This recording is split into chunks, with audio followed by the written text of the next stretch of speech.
জাতীয় সড়কে ভয়াবহ পথ দুর্ঘটনায় মৃত্যু হলে এক মহিলা সহ দুজনের, আহত হয়েছে আরো 4 জন। বুধবার রাতে দুর্ঘটনাটি ঘটেছে উত্তর দিনাজপুর জেলার ইসলামপুর থানার তেলিভিটা বাইপাস 31 নম্বর জাতীয় সড়কে। দুর্ঘটনায় আহত বাকি 4 জন ইসলামপুর মহকুমা হাসপাতালে চিকিৎসাধীন।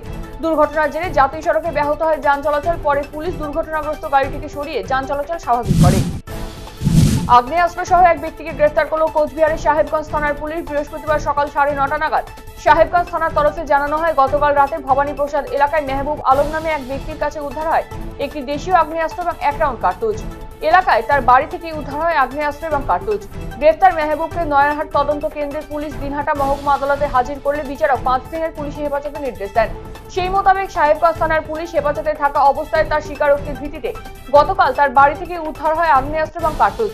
আজ তাকে আবারও দিনহাটা মহকুমা আদালতে পেশ করা হবে বলে সাহেবগঞ্জ থানা সূত্রে জানা গিয়েছে। রায়গঞ্জ বিধানসভা এলাকায় প্রচারের আগে বৃহস্পতিবার উত্তর দিনাজপুর প্রেস ক্লাবে সাংবাদিক বৈঠক করলেন রায়গঞ্জ লোকসভা আসনের তৃণমূল কংগ্রেস প্রার্থী কৃষ্ণ কল্যাণী। এদিন সকালে প্রেস ক্লাব ভবনে এসে উপস্থিত হন প্রার্থী। সংবাদ মাধ্যমের মুখোমুখি হয়ে তিনি জানান, প্রার্থী হিসেবে নাম ঘোষণার পরদিন থেকেই রায়গঞ্জ লোকসভা আসনের অন্তর্ভুক্ত প্রতিটি বিধানসভায় প্রচারের ময়দানে নেমেছেন।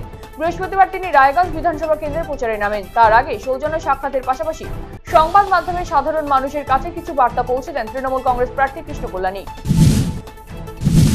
রায়গঞ্জ লোকসভা আসনে জোট মনোনীত কংগ্রেস প্রার্থী হচ্ছেন আলী ইমরান রম চৌধুরী হেক্টর। এই বিষয়ে বৃহস্পতিবার সংবাদ মাধ্যমের মুখোমুখি হয়ে এমনটাই জানিয়ে দিলেন উত্তর দিনাজপুর জেলা কংগ্রেস সভাপতি মহিন সেনগুপ্ত। তিনি জানান, তরুণ রাজনৈতিক নেতা আলী ইমরান রমজের নামে শিলমোহর দিয়েছে এআইসিসি। দলীয়ভাবে বৃহস্পতিবার তার নাম ঘোষণা করা হবে। মূলত জোটের পক্ষ থেকে ভূমিপুত্রকে প্রার্থী করা হলো। আলী ইমরান রমজ রাজনীতিতে দীর্ঘদিনের পরিচিত মুখ। তিনি চাকুলিয়া বিধায়কও ছিলেন, যার জেরে তাকে ঘিরে আশার আলো দেখছে জেলা নেতৃত্ব। নির্বাচনের নির্ঘণ্ট ঘোষণার পর থেকে শুরু হয়েছে প্রশাসনিক তৎপরতা।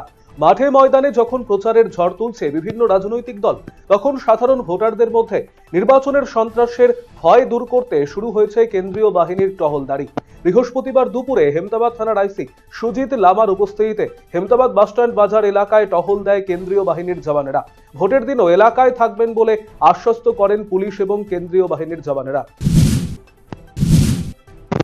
কোচবিহারের জেলা মুখ্য স্বাস্থ্য আধিকারিকের নিরাপত্তা রক্ষীর অস্বাভাবিক মৃত্যুর ঘটনায় চাঞ্চল্য ছড়ালো বৃহস্পতিবার। মৃত ব্যক্তির নাম শ্যাম সুন্দর নার্জিনারি। পরিবারের দাবি, তাদেরকে ফোন মারফত জানানো হয়েছে এটা আত্মঘাতীর ঘটনা, কিন্তু তাদের ধারণার পেছনে অন্য কোনো রহস্য রয়েছে। গোটা ঘটনার তদন্তের দাবি জানিয়েছেন তারা।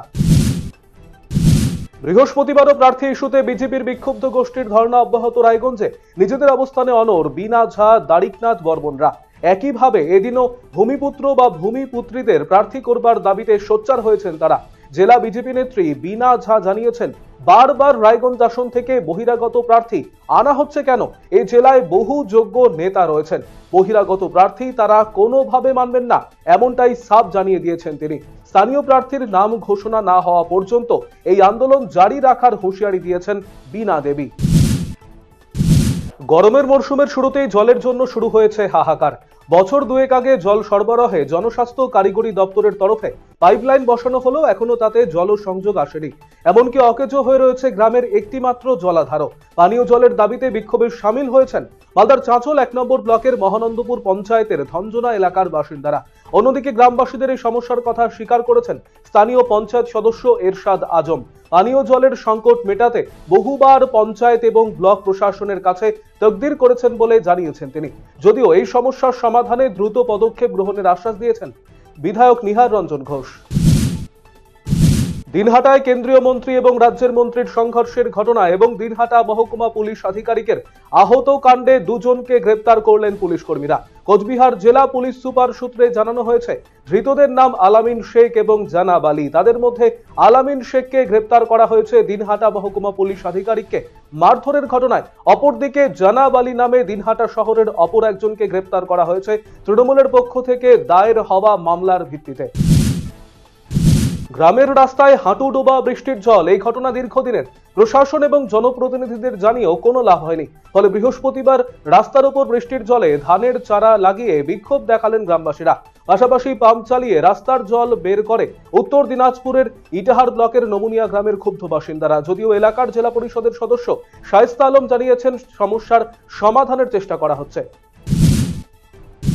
নাট্যকৃতির নিরিখে সঙ্গীত নাটক একাডেমির সম্মানে সম্মানিত হলেন রায়গঞ্জের বিশিষ্ট নাট্য ব্যক্তিত্ব তথা ছন্দমের সদস্য অমিত বন্দ্যোপাধ্যায়। তার এই সাফল্যে গর্বিত রায়গঞ্জবাসী, একইভাবে খুশির আবহে ভরপুর ছন্দম।